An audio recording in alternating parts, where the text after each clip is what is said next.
السلام علیکم، میں ہوں فاروق خان، آپ دیکھ رہے ہیں فاروق خان آفیشیل۔ آج بات کریں گے شہباز گل صاحب کے کیس کے اوپر اور ان کے موجودہ حالات کے اوپر۔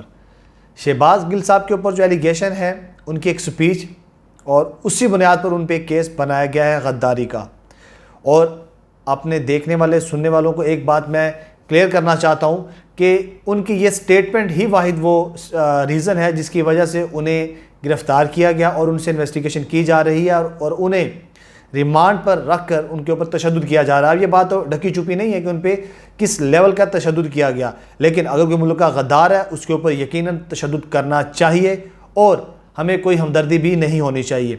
ویڈیو میں ساتھ ساتھ شیئر کروں گا، آپ دیکھیے گا کہ ان کے اس وقت کے آج کی ڈیٹ تک کے موجودہ حالات کیسے ہیں۔ انہیں کافی زیادہ تشدد کیا گیا چونکہ وہ استھما کے دمہ کے مریض بھی ہیں اور آکسیجن کی کمی کی وجہ سے ان کی طبیعت زیادہ ناساز ہوتی ہے اور وہ دماغی طور پر بھی وہ حاضر نہیں رہتے۔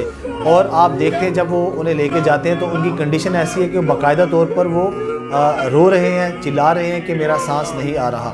بہرحال ہمیں کوئی ہمدردی ان کے ساتھ نہیں کیونکہ وہ ملک کے غدار ہیں۔ ان کے بیانات میں انہوں نے خاص طور پر نشانہ بنایا ہماری پاک آرمی کو، جو کسی بھی پاکستانی شہری کے پاس اس کا حق حاصل نہیں کہ وہ آرمی کے کسی بھی معاملات میں انٹرفیئر کرے یا انسٹرکشنز دے۔ لیکن یہاں پہ ایک بہت اہم سوال بھی پیدا ہوتا ہے اور ایک بہت اہم فیصلہ بھی لیا جا سکتا ہے، وہ یہ کہ جو لوگ بھی اس طرح کی سٹیٹمنٹ میں ملوث رہے ہیں ان سب کا حال بھی ایسا ہی ہونا چاہیے جو شہباز گل کا ہو رہا ہے یا ہوگا۔ یہ فیصلہ عوام کرے گی۔ ہم بعثت پاکستانی قوم اپنے اداروں کا دفاع کریں گے اور ماضی میں یا مستقبل میں جو لوگ بھی شہباز گل جیسی سٹیٹمنٹس دے گا ان کا حشر بھی ایسا ہی ہونا چاہیے جو شہباز گل کا ہو رہا ہے یا ہوگا۔ سوال یہ پیدا ہوتا ہے کہ ماضی میں کن لوگوں نے اس طرح کی سٹیٹمنٹس دی تھی۔ مریم نواز، نواز شریف، ان کے بے شمار ریکارڈ موجود ہیں کہ انہوں نے پاک آرمی کے خلاف زہر اگلا ہے۔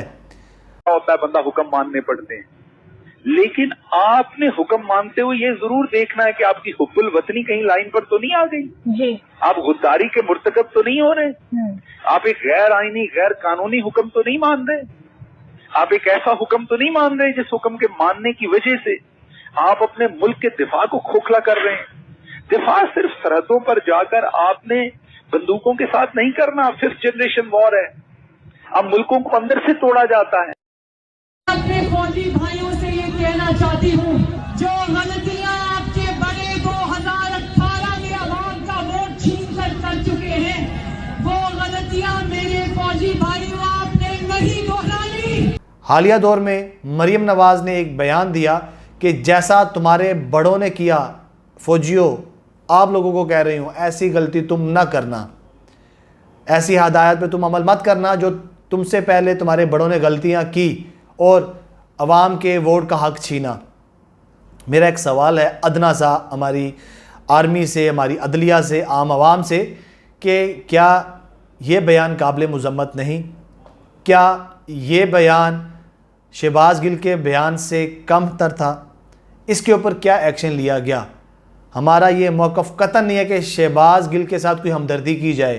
ہم یہ چاہتے ہیں کہ جو لوگ بھی اس طرح کے بیانات میں ملوث ہیں، پاکستانی قوم چاہتی ہے ان کو بھی انہی حالات میں رکھا جائے، ان کے ساتھ بھی یہی سارا سلوک کیا جائے تاکہ آنے والی نسلوں میں ایسے لوگ پیدا نہ ہو سکے۔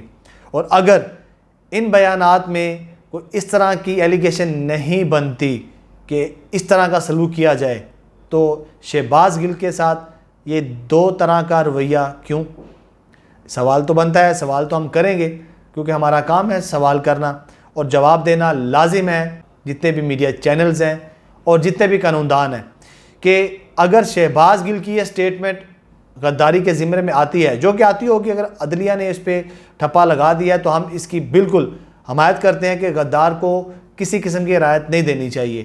لیکن ایک غدار کو اس طرح کی سزا اور دوسرے غدار کو ملک سے باہر گھومنے پھرنے کی آزادی، یہ دوہرا معیار ہمیں بالکل پسند نہیں اور نہ پاکستانی قوم ایسا ہونے دے گی۔